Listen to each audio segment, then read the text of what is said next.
Oi, mulher! Hoje nós vamos ter um encontro muito especial, que eu amo compartilhar assim estudos e histórias com você.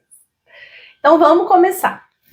No vídeo anterior, nós falamos sobre a Bíblia e eu achei muito pertinente a gente falar hoje sobre as igrejas.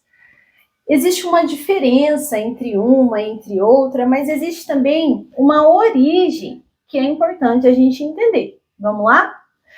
Gente, no ano de 1500, mais ou menos, foi quando o Brasil foi colonizado pelos portugueses. E foi naquela época em que o povo daqui começou então a ser catequizado pela religião que era oficial no Império Português lá, que era a religião católica apostólica romana. Então, os jesuítas vieram trazidos pelos os que vieram nos colonizar para poder trazer a palavra e ensinar da religião do Império para a colônia. Até o ano de 1889, a religião católica apostólica romana foi a religião oficial da colônia, do país, do Brasil. Hoje, o Brasil é considerado um estado laico, em que ele não professa nenhuma fé, não existe nenhuma religião oficial de estado. Mas essa religião já foi a católica. Eu quero explicar para vocês algo que, quando eu entendi, foi assim libertador e foi muito bom. Eu entendi a origem das igrejas e fez muito sentido para eu entender por que uma tem uma regra, outra tem outra regra. Lembrando que esse vídeo tem um material muito rico em PDF que vai ser disponibilizado no grupo para vocês, ok? Se você ainda não está no grupo, é só participar, é gratuito. Bom, em 2026, que eu tô gravando esse vídeo, esse ano é gratuito. O ano que vem, não sei como Deus fará. Queridas, então para você entender, a gente falou no vídeo anterior sobre a Bíblia. Se você não assistiu, é importante que você assista, para que você tenha uma completude hoje do que nós falamos no vídeo anterior e para que você tenha um entendimento geral do que eu estou querendo levar e para o lugar que eu estou querendo levar você daqui até o fim do ano, em profundidade, em conhecimento, tá bom? Preciso que você assista os vídeos anteriores. Então, você tem que entender que a igreja, ela não nasceu pronta. Até os dias de hoje não é assim. Então, quando Jesus nasceu, veio à Terra, foi crucificado, ressuscitou e deixou conosco o Espírito Santo, aí os discípulos de Jesus começaram a escrever o Novo Testamento, que nós falamos no vídeo anterior, e começaram a plantar as igrejas. Mas as igrejas, naquela época, eram nas casas mesmo. Eles se reuniam para falar dos ensinamentos de Jesus, para realizar curas, milagres e tudo que Jesus tinha ensinado para eles. Expulsar demônios. Mas então, com o passar do tempo, então nasceu a Igreja Católica Romana. Católica no sentido de universal. Mas aí, no ano de 1500 e pouquinho, enquanto o Brasil estava sendo colonizado, lá na Alemanha estava acontecendo o início, ou não posso dizer o início, porque antes de Lutero existiram outros reformadores. Eu acho que eu vou dizer a realização da reforma protestante, porque já vinha se tentando com Jean Hus, John Wycliffe, já vinha se tentando Pedro Valdo, tentando abrir a igreja, abrir o olho da igreja para uma revelação nova que eles estavam tendo, de que os líderes da igreja daquela época estavam fazendo errado. A principal argumentação de Lutero foi que os líderes da igreja naquela época, eles estavam vendendo a salvação. e eles vendiam também para quem já tinha morrido. Então, se você fosse lá e me pagasse algo, um valor estipulado por eles, o seu parente que havia falecido seria salvo. Você compraria um terreno no céu.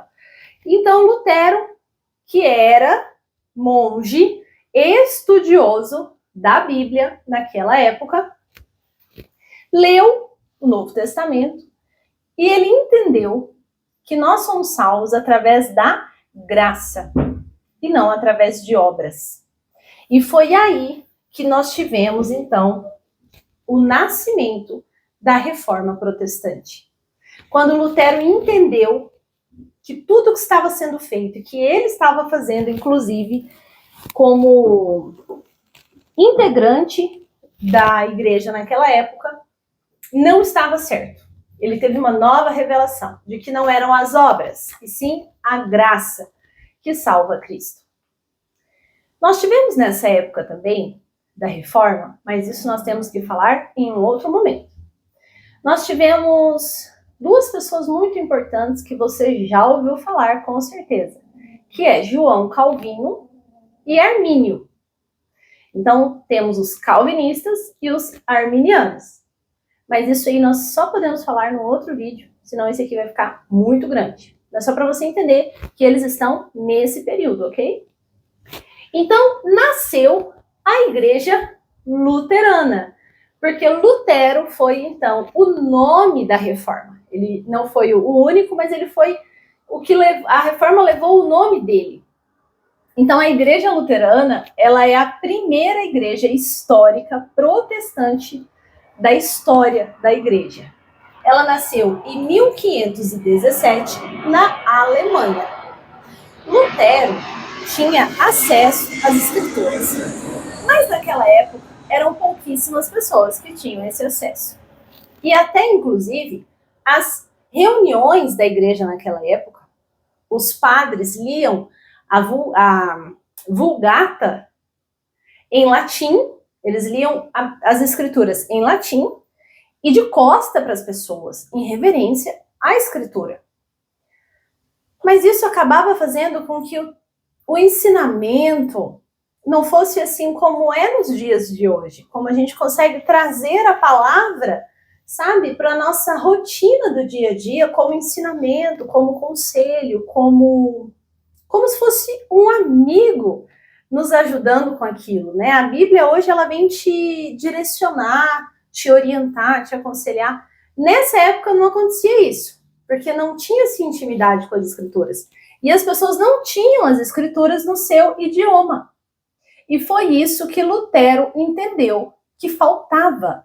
Era necessário que as pessoas tivessem as Bíblias nos idiomas deles, para que eles tivessem acesso às escrituras. Então, eles teriam aquele ensinamento para eles. Então, Lutero começou a traduzir a Bíblia do cânon judaico, que é a Bíblia protestante, em alemão. E foi nessa tradução para alemão que as pessoas começaram a ter acesso às escrituras. E bem nessa época também, Deus enviou Gutenberg, que veio com a grande ideia, com certeza, inspiração do Espírito Santo, e ele inventou a primeira prensa. E foi através dessa prensa, que carimbava folhas, que a Bíblia foi impressa na imprensa, e ela pôde ficar mais barata, um custo mais acessível, mas ainda muito caro, para que as pessoas pudessem ler as escrituras. Gente, isso é tão recente. Pensa comigo, 1500 e pouquinho. Nós estamos no ano de 2026. Isso tem menos de 1000 anos, isso tem menos de 700 anos. Olha isso. É muito recente. E nós estamos falando da versão em alemão. No vídeo anterior, nós falamos como que ela chegou em português no Brasil, o que é mais recente ainda. Então, nasceu a Igreja Luterana. Eu esqueci de colocar aqui que essas igrejas que eu listei aqui, elas são igrejas históricas. Históricas. históricas, certo? No ano de 1560, na Escócia, nasceu a Igreja Presbiteriana. E esse nome, presbiteriana, veio porque essas igrejas, elas são governadas pelo presbitério. Então, elas não são comandadas e governadas pelos pastores, e sim pelo presbitério. Então, presbiterianas. A Igreja Metodista veio da Inglaterra. Ela nasceu no ano de 1739. E essa igreja tem esse nome porque os estudos aplicados nessa igreja eram estudos com muitos métodos. Então, aquelas pessoas eram as cheias de métodos. Aquelas pessoas eram as metodistas. Depois nós tivemos a igreja anglicana, que veio da Inglaterra no ano de 1534. A igreja anglicana foi criada por um rei que se decepcionou com as leis que eram da igreja e ele rompeu relações com o Papa. E aí ele criou a igreja dele, e ele podia porque ele era o rei, e ele criou a igreja anglicana. Existe até hoje, tá? Essa igreja aqui. E depois, nos Estados Unidos, no ano de 1863, a igreja adventista. Ela tem esse nome porque o seu fundador acreditava que Jesus voltaria nos tempos dele e ele vivia no advento da espera. Então, eles são os adventistas, aqueles que estavam esperando a volta de Cristo. Nós temos aqui no meio uma coluna que se chama a coluna dos pentecostais. Ai, pentecostais. Tô tropeçando nos cachorros aqui. Pentecostal vem do nome pentecostal. Vem do nome de Pentecostes. E o nome de Pentecostes é aquilo que aconteceu na Bíblia, no livro de Atos. Lembra? Lembra que no Antigo Testamento eles também tinham a festa de Pentecostes? Só lembrando aqui, eu fiz um vídeo falando das festas de Israel. É muito interessante que você conheça a origem, a ordem e o motivo de cada festa. Eu acho que você vai se surpreender. E lá tem a festa de Pentecostes. Gente, pentecostal vem de Pentecostes, que vem de quando a Bíblia fala do batismo com o Espírito Santo. Então, as igrejas pentecostais, elas acreditam nos dons do Espírito. Dons de cura, dons de profecia, revelação, milagres, línguas estranhas, eles oram em línguas, batismo no Espírito Santo. Por isso, elas são pentecostais. Então, nós temos hoje uma referência, né, nesse segmento, que é a Assembleia de Deus. Esse nome, Assembleia de Deus, ele veio ser dado aqui no Brasil. Mas essa igreja, ela não veio como igreja. Ela veio para o Brasil sendo trazida, essa doutrina, né, pentecostal, essa revelação, ela foi trazida por missionários. E aí eles vieram para Belém do Pará. Ali foi a primeira igreja. E aí eles começaram a ser chamados, então, de Assembleia de Deus. Então ela foi fundada aqui no Brasil com esse nome, mas até então ela não era igreja. No ano de 1922, se não me engano. Aí depois nós temos a Congregação Cristã no Brasil. A Congregação Cristã, ela foi fundada aqui mesmo. E depois nós temos a Igreja Evangélica Quadrangular. Ela veio dos Estados Unidos no ano de 1923. A Igreja Evangélica Quadrangular, por que é quadrangular? Porque ela acredita em 4, por exemplo, os luteranos têm a rosa de Lutero. É sola fide, sola graça, sola fé, sola escritura. E o quadrangular são 4 também. Cristo salva, Cristo batiza, Cristo cura e Cristo voltará. Acho que é isso, de cabeça. Mas é quadrangular porque são 4 pilares, né, que a igreja tem. E aí nós temos aqui agora a igreja neopentecostal. Agora, a igreja neopentecostal, diferente da pentecostal, ela não está muito assim na Bíblia, com esse nome, né? Ela é uma revelação que os seus fundadores tiveram, um entendimento que os seus fundadores tiveram, e elas pregam mais a parte da prosperidade. Então, elas são consideradas neo, no sentido de novas pentecostais. Neopentecostal. Ela começou aqui no Brasil no ano de 1977 com a Igreja do Reino Universal de Deus, a famosa Igreja Universal. Depois nós temos a Igreja Internacional da Graça de Deus, no ano de 1980.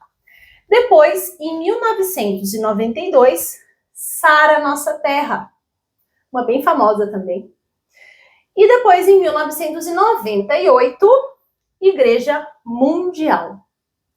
Lembrando que a Igreja Mundial e a Internacional da Graça de Deus vieram como desdobramento da Igreja Universal. Gente, muito bom saber história, né? Quando a gente busca conhecimento, nada tira isso da gente. E nós realmente deixamos de nos tornar reféns do que as pessoas falam. Ou até de nós mesmos, porque nós temos tanto preconceito de tudo, né? É o pré-conceito, é um conceito formado antes da gente conhecer. Então a gente não conhece, não sabe nada daquilo, mas a gente já tem uma opinião sobre aquilo. Isso é um preconceito. Então que nós não tenhamos preconceitos com as denominações. A gente tem sempre que lembrar que Jesus, ele não disse na Bíblia que somente os evangélicos serão salvos, mas ele também não disse que somente os católicos serão salvos. Ele disse que todo aquele que crer e confessar com a sua boca que o Senhor Jesus é o seu Senhor e Salvador, será salvo. Então, vamos tirar um pouco, tirar cada vez mais essa diferença, sabe, essa rixa, essa rivalidade que nós temos entre denominações. Todos somos ovelhas de Jesus. Nós não somos ovelhas de nenhuma igreja. Nós somos ovelhas de Cristo. Porque quem morreu por nós e quem nos pastoreia é Cristo. Mas um dos dons do Espírito é o de pastorear. Então, nós nos reunimos em comunidade com um pastor que nos lidera. Mas quem nos pastoreia é Cristo, através do pastor que ele escolhe para estar conosco.